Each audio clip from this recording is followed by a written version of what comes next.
La migration par mariage reste aujourd'hui Héberger un quelqu'un complexe à titre gratuit. très très mauvais.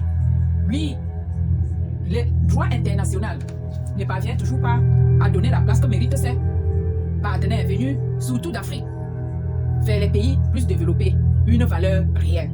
Voici comment l'Europe et l'Occident en global déciment ces filles qui quittent l'Afrique, abandonnant emploi, enfants, pour retrouver l'amour dans les bras de leurs princes charmants, généralement de nationalité européenne. Oui, même les Africains sont impliqués de nos jours.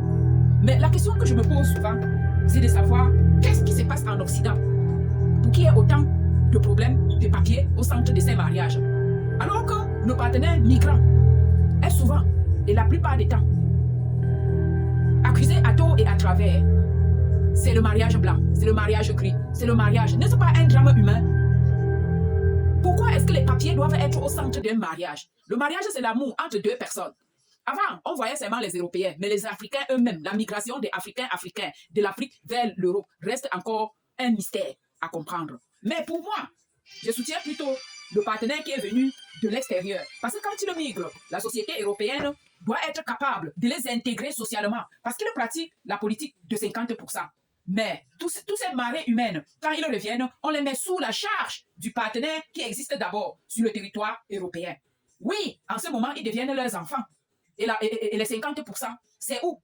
C'est d'où provient le divorce. Parce que moi, je constate, sincèrement, que le partenaire qui détient le revenu au sein du mariage empêche l'autre d'avoir accès aux revenus. Et pourtant, ça les appartient toujours à deux. L'Europe, pourquoi est-ce que vous deviez mettre un partenaire sous la charge de l'autre et vous prenez 50% de droits d'égalité? Je m'interroge. Pourquoi vous deviez lier le mariage au papier? Ça doit être séparé pour rester plus juste et honnête.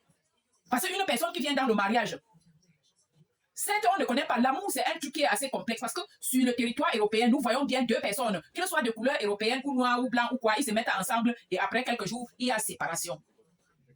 Il faut dénoncer ce comportement international, le mariage international, qui reste et qui demeure un drame humain.